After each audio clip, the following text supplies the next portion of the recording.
Selamlar gurme tayfası. Açık konuşalım, ilk bölümde bu kadar zevkli, bu kadar ne izlediğini bilen bir kitleyle karşılaşacağımı bilseydim mutfağa çok daha önce girerdim. İlk videomuzdaki o muazzam ilginiz, yorumlarda yaptığınız o beyin yakan analizler ve devamı nerede baskılarınız beni hem terletti hem de inanılmaz gururlandırdı. Madem o kadar beğendiniz, madem bize zekamızı hakaret etmeyen, ruhumuzu doyuran işler lazım dediniz, ben de kumandayı bir kenara fırlatıp arşivin en derin, en tozlu ama en pırlanta köşelerine daldım. Bugün o çok sevdiğiniz yolculuğun ikinci durağındayız. Eğer ilk bölümü izlediyseniz zaten neyle karşılaşacağınızı biliyorsunuz. Hazırsanız birinci videonun o gizemli dosyalarını kaldığı yerden açıyoruz. Bu dizi için bilim kurgu demek, okyanusa su birikintisi demekle aynı şey. Three Body Problem, insanlığın evrendeki yalnızlığını değil, bu yalnızlığın sona erme ihtimalinin yarattığı o soğuk dehşeti anlatıyor. Görsel dilinde Çin kültür devriminin tozlu sahnelerinden son teknoloji sanal gerçeklik sekanslarına kadar uzanan devasa bir spektrum var. Burada adalet bildiğimiz etik kurallarla değil, fizik kurallarının iflasıyla tartılıyor. Gökyüzünün size göz kırptığını hayal edin ama bu romantik bir jest değil. Tüm insanlığın sonunun ilanı. Dizinin steril atmosferi sizi içine çekerken bir yandan benim odam neden bu kadar dağınık diye kendinizi sorgulatır. Dizinin yaratıcıları Game of Thrones'dan tanıdığımız Benioff ve Weiss ama işin mutfağında gerçek bir deha var. Kitabın yazarı Liu Cixin'in aslında bir bilgisayar mühendisi olması dizideki bilimsel sertliği açıklıyor. Çekimler sırasında kullanılan o meşhur sanal gerçeklik başlığı tasarımları için fütüristik mimarlarla çalışıldı ve sahnelerdeki güneş radyasyonu hesaplamaları için astrofizikçilerden danışmanlık alındı. Yani gördüğünüz o ışık oyunları sadece görsel efekt değil, matematiksel birer simülasyon. Dürüst olayım, ilk iki bölümdeki o teorik fizik bombardımanı biraz başınızı döndürebilir. Ben ne izliyorum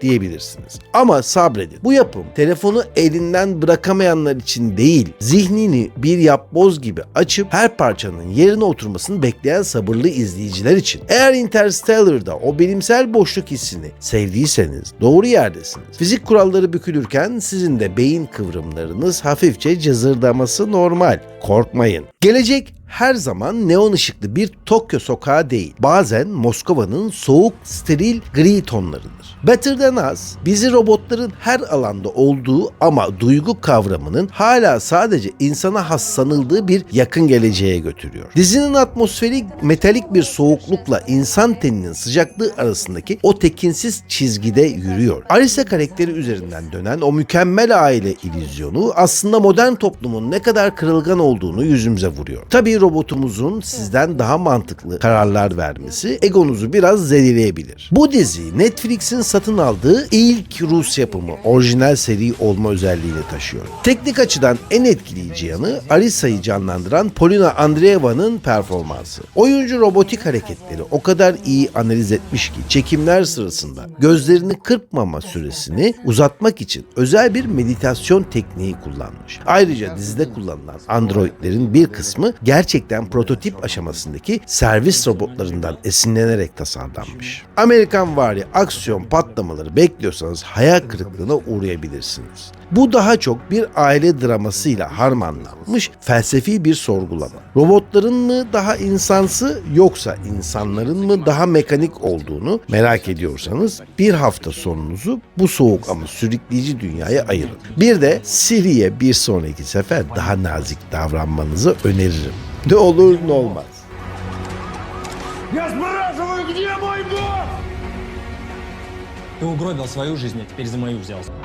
Dünya buz tutmuş, geriye kalan tek yaşam alanı ise durmaksızın dönen 1000 vagonluk bir metal yığını. Snowpiercer, hiyerarşinin ve sınıfsal nefretin bir trenin vagonlarına sığdırılmış hali. Arka vagonlardaki o ter kokulu, paslı ve karanlık atmosferiyle ön vagonların iğrenç derecedeki lüksü arasındaki kontrast dizinin asıl motoru. Burada oksijen bir hak değil, bir imtiyaz. Ses tasarımı o kadar baskın ki rayların o ritmik tıkı tık tıkı tık sesi bir süre sonra sizin de kalp atışınız haline geliyor. Tabii o protein bloklarını gördükten sonra akşam yemeği iştahınız biraz kaçabilir. Dizinin set tasarımı tasarımı gerçek bir mühendislik harikası. Vagonların sallantı hissini vermek için setin altına devasa hidrolik sistemler kuruldu. Yani oyuncular o sarsıntıyı rol yaparken değil, bizzat fiziksel olarak yaşıyorlardı. Ayrıca arka vagonlardaki o meşhur protein blokları gerçek hayatta jelatin ve deniz yosunundan yapıldı ve tadının gerçekten berbat olduğu söyleniyor. Oyuncuların o tiksinme sahnelerindeki başarısı tamamen gastronomi faciasından kaynaklı yani. Şunu söylemem lazım, dizi bazen o kadar siyasi entrikaya boğuluyor ki tren nerede, biz neredeyiz diyebiliyorsunuz. Ama o klostrofobik gerilim ve Layton ile Melanie arasındaki o akıl oyunları için her türlü tempodaki düşüşe değer. Hayatta kalmanın bedelini sorgulatan işleri seviyorsanız bu trene biletinizi alın. Ama sakın biletinizi kaybetmeyin. Kondüktör pek şaka kaldıracak biri değil. Dostlar, buraya kadar geldiyseniz siz de benim gibi hikaye anlatıcılığının o derin kuyularını seviyorsunuz demek. Bu listeleri hazırlarken gerçekten platformların tozunu yutuyorum. Saatlerce notlar çıkarıyorum ki vaktinize değecek o nokta atışı işleri bulup getireyim. Eğer bu tarz detaylı analizler hoşunuza gidiyorsa bir beğeni bırakarak bu emeğe ortak olabilirsiniz. Henüz ailemize katılmadıysanız da abone ol butonuna basmanız beni çok mutlu eder. Haydi listeye devam edelim. Zaman yolculuğu hikayeleri genelde geçmişi değiştir, geleceği kurtar klişesine saplanır. Ama 12 Monkeys zamanı bir doğrusal çizgi değil, kendi kuyruğunu yiyen bir yılan gibi resmediyor.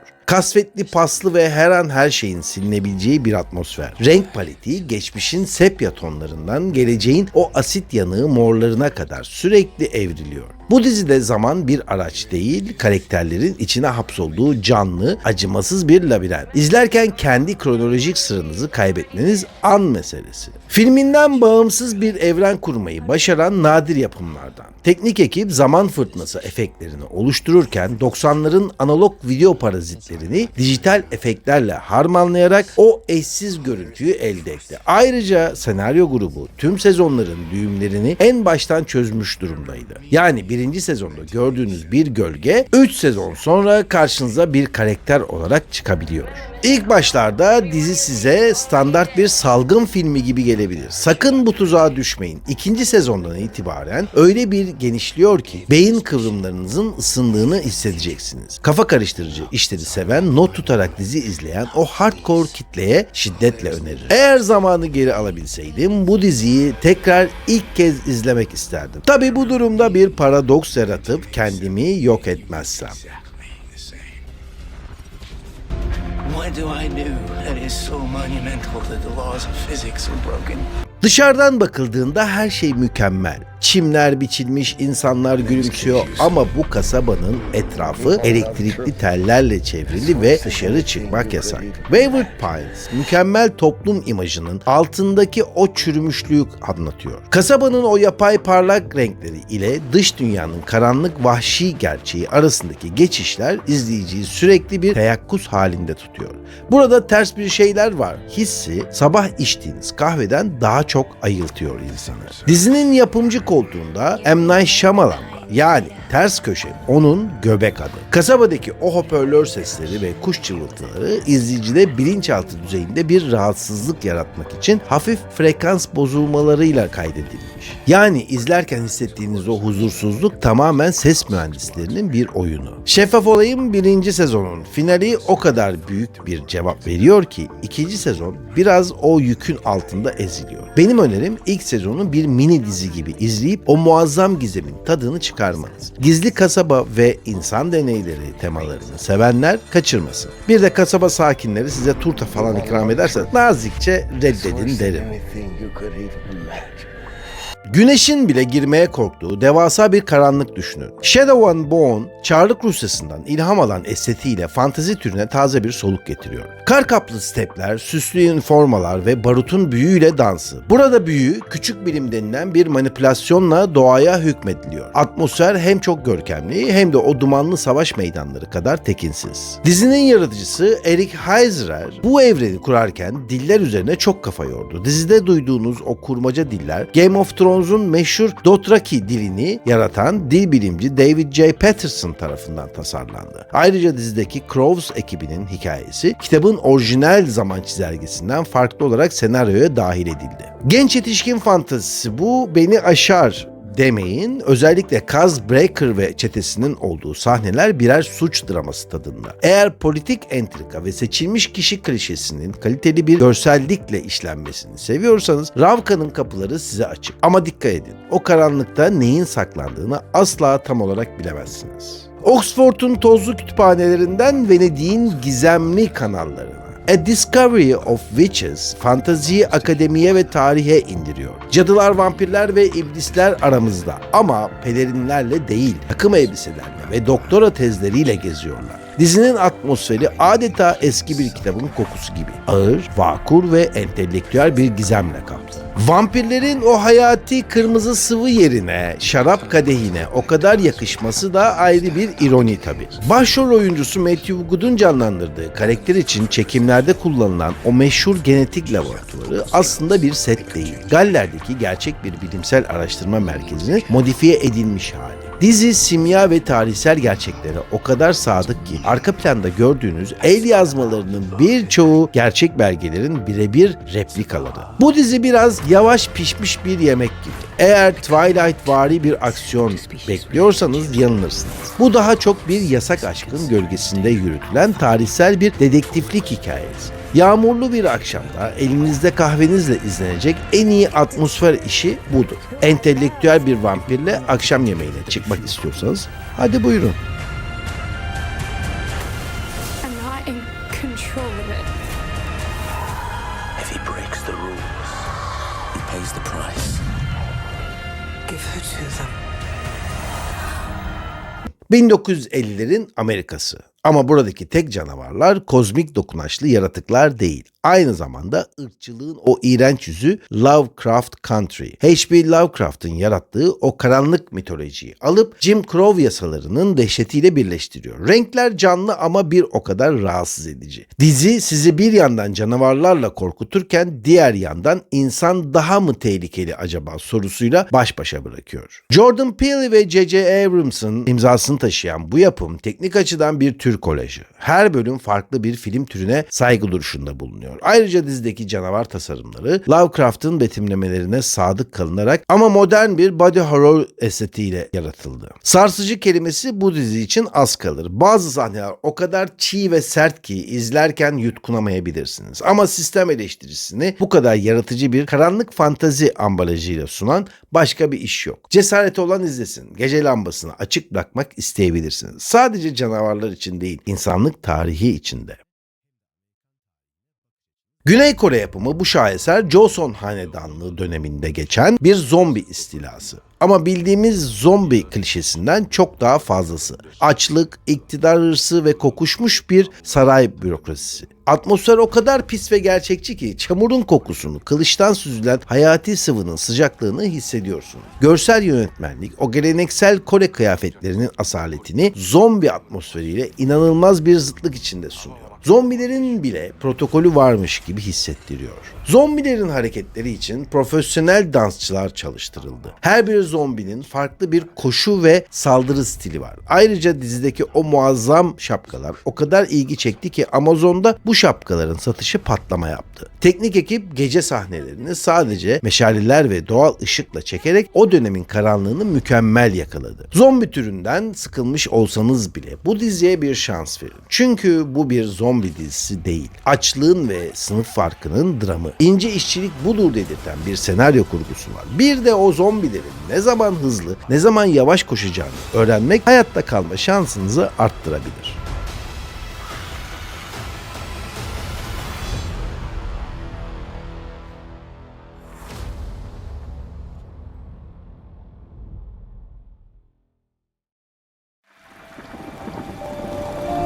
Bizim dünyamız ile masallar dünyasının çarpışması. Storybrooke adlı sahil kasabası aslında bildiğimiz tüm masal kahramanlarının hafızaları silinmiş halde hapsolduğu bir hapishane. Once Upon a Time'ın atmosferi gerçek dünyanın o soluk gri tonları ile masal dünyasının doygun renkleri arasında gidip geliyor. Bir yanda modern bir kasaba draması, diğer yanda ejderhalar ve lanetler. Kötü kraliçenin belediye başkanı olması da hayatın bir cilvesi olsa gerek. Dizinin yaratıcıları Lost'un senaristleri. Bu yüzden her bölümde karakterlerin geçmişine dair flashbackler görmek tesadüf değil. Kostüm tasarımı o kadar detaylı ki örneğin Pamuk Prenses'in kıyafetlerindeki dokular karakterin saflığını ama aynı zamanda savaşçı ruhunu simgelemek için özel olarak seçildi. Dürüst olalım, ilerleyen sezonlarda olay biraz pembe dizi kıvamına gelebiliyor. Ancak ilk sezonun o gizemli ve nostaljik havası paha biçilemez. İçindeki çocuğu hala bir yerlerde saklayanlar için gerçek bir kaçış rampası. Elmaların tadına bakarken iki kez düşünün, benden söylemesi.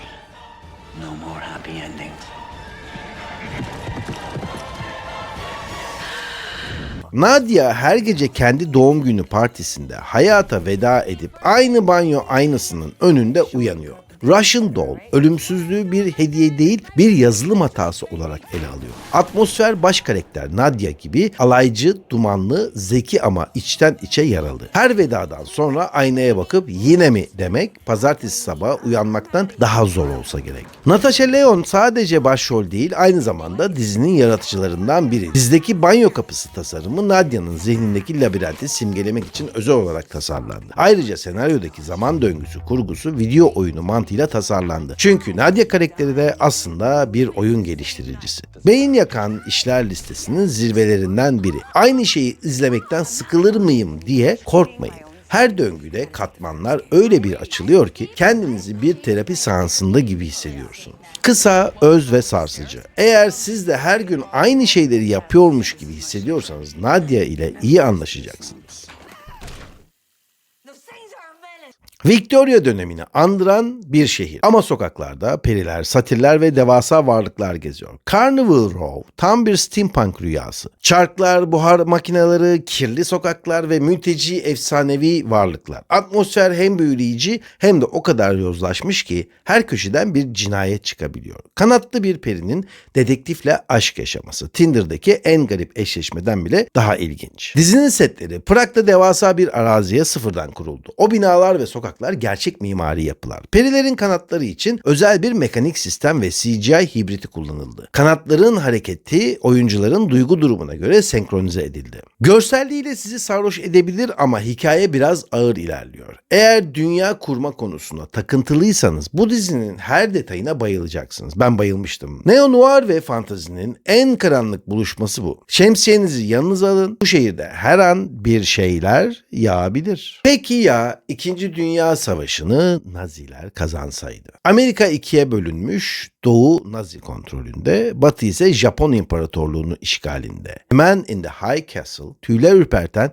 bir ne olurdu senaryosu. Atmosfer o kadar steril ve korkutucu ki Amerikan banyolarında dalgalanan gamalı haçlar insanın içini üşütüyor. Özgürlük heykelinin yerinde ne olduğunu görmek bile moralinizi bozmaya yeter. Philip K. Dick'in kült romanından uyarlanan dizide Nazi estetiği ile 50'lerin Amerikan kültürü o kadar korkutucu bir ustalıkla birleştirildi ki çekimler sırasında bazı sahneler için asılan bayraklar halk arasında kısa süreli panik yaratmıştı. Teknik ekip o dönemin teknolojisinin nasıl gelişebileceğine dair fütüristik tasarımlar üzerine uzun süre çalıştı. Dizi tarihin ne kadar kırılgan olduğunu gösteriyor. Zaman zaman tempodaki yavaşlık sizi zorlayabilir ama sunduğu o alternatif evrenin detayları için sonuna kadar izlemeyi hak ediyor. Ya öyle olsaydı sorusunun en ağır cevabı bu dizi. Tarih kitaplarını şimdilik rafa kaldırın. Bu bambaşka bir kabus. 13 farklı evren, 13 farklı ruh hali. Her biri zamanınızın kıymetini bilecek, sizi sıradanlıktan koparıp başka dünyalara taşıyacak işler. Şimdi sıra sizde. Hangi evrende kendinizi daha güvende hissederdiniz? Veya hangi son sizi daha çok sarstı? Yorumlarda buluşalım. Bu büyük listeyi beraber derinleştirelim. Unutmayın, iyi bir dizi sadece zaman geçirmez. Size yeni bir bakış açısı katar. Hadi ben kaçtım.